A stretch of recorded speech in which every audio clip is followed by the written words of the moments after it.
Hi, welcome to our channel. நம்ம இந்த விளாகில் என்ன பார்க்குறோன்னா, லாஸ்ட் வீக் நம்ம கோவில் ஃபங்க்ஷனுக்காக அம்மா வீட்டுக்கு போயிருந்தேன். ஸோ அந்த ஃபங்க்ஷனில் எப்படி நடந்ததுன்னு அதை பற்றி தான் பார்க்க போகிறோம்.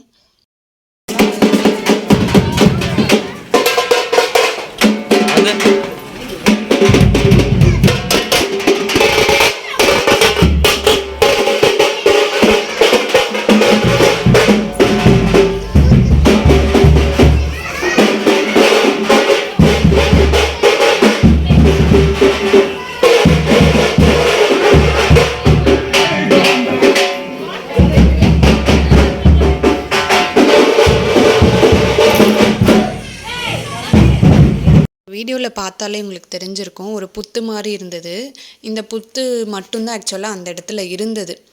அதுக்கப்புறம் அது சாமி ஒருத்தங்க கிட்ட சொன்ன மாதிரி, அதுக்கப்புறம் தான் அந்த பூசாரி ஒருத்தர் இல்லை இந்த இடத்திட்ட கோயில் வரணும்னு சொல்லி ரெடி பண்ணாங்க. போன ஆடி மாதம் தான் இந்த கோவிலை கட்டி முடித்து ஃபங்க்ஷன் எல்லாமே வச்சாங்க. இது ஃபஸ்ட்டு வருஷம்.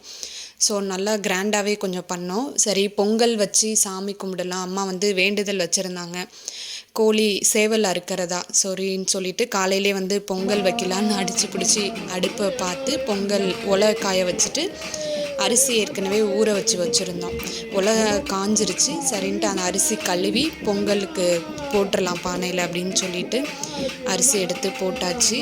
வெயில் வேறு சரியான வெயிலுங்க, கண்ணே முழிக்க முடியல. இதில் வேறு அனல் வேறு ஆப்போசிட்டில் மூஞ்சில் பட்டுகிட்டே இருந்தது. நீங்கள் என்னோடய ஃபேஸ் அந்த வீடியோவில் பார்த்தாலே உங்களுக்கு தெரியும். கை சுடுது, போடவே முடியல. சரி என்ன பண்ணுறது அப்படின்னு சொல்லிட்டு காலையில் 10 மணிக்கே செம்ம வெயில் ஸ்டார்ட் ஆகிடுச்சு. சரின்னு அரிசி கழுவி வச்சுருந்ததை போட்டு பொங்கல் வைக்க ஸ்டார்ட் பண்ணிட்டோம். எல்லாருமே அப்படி தான் காலையிலே சீக்கிரமாக வைக்க ஆரம்பிச்சிட்டாங்க. நாங்கள் தான் கொஞ்சம் லேட்டாக போனோம். இருந்தாலுமே கரெக்ட் டைமுக்கு போயிட்டு மதியம் 1 o'clock தான் சாமி கும்பிடுவாங்க. மயான கொள்ளை அப்படின்னு சொல்லிட்டு அந்த கோழியோட பிளட்டெல்லாம் மிக்ஸ் பண்ணி தான் சாதத்தை குழந்தை இல்லாதவங்களாம் சாப்பிட்டா குழந்தை பிறக்குன்ற மாதிரி ஒரு நம்பிக்கை. இந்த கேப்பில் சாமி வேஷம் போட்டு வந்தது பார்த்ததும் முகில் பயந்துட்டான். சரி, ஆப்போசிட்டில் பார்த்துட்டு பொம்மை கடையை எனக்கு பொம்மை வாங்கி தரணும் அப்படின்னு சொல்லிட்டு பொம்மை வாங்குறதுக்காக வீட்டில் போய் பர்ஸே எடுத்துகிட்டு வந்துட்டான். என்ன கூப்பிட்டுட்டு இருந்தான், நான் வரலன்னு சொல்லிட்டு அவனே போய் வீட்டில் பர்ஸை எடுத்துகிட்டு பொம்மையும் செலக்ட் பண்ணி வச்சுட்டாரு ஆல்ரெடி. என்னை கூட்டிகிட்டு இந்த பொம்மை வாங்கிக்கிறேன் அப்படின்னு சொல்லிட்டான். இப்போ நம்மளாம் குட்டி பசங்களாக இருக்கும்போது திருவிழா கடைகளில் தான் கண்ணாடி, வளையல், பொட்டு இது எல்லாமே வாங்குவோம்.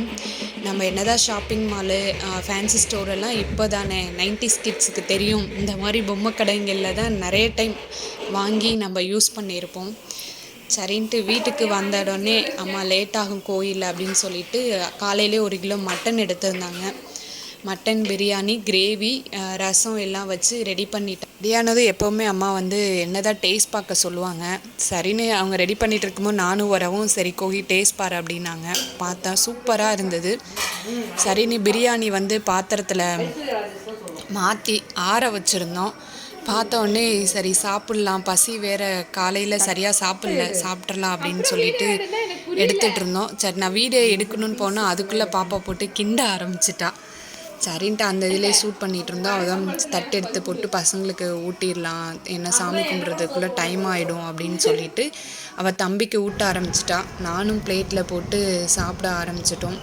சாப்பிட்டுட்டு கோவிலுக்கு போனால் சரியாக இருக்கும் அப்படின்னு சொல்லிட்டு, அது மாசாணி அம்மன் கோவில்ன்றனால சாப்பிட்டு போனாலும் ப்ராப்ளம் இல்லை. சரி, ஈவினிங்கே ஊருக்கு கிளம்பணுன்னு சொன்னதுனால அம்மா ஸ்நாக்ஸ் எல்லாம் கொஞ்சம் பேக் பண்ணி வச்சாங்க. பசங்களை வச்சுட்டு கோவிலில் எதுவும் வீடியோ ஷூட் பண்ண முடியல. ஓகே, என்னோடய அவுட்ஃபிட் இப்படி தான் இருந்தது. எப்படி இருக்குன்னு எல்லாம் கமெண்ட்டில் சொல்லுங்கள். பாய்.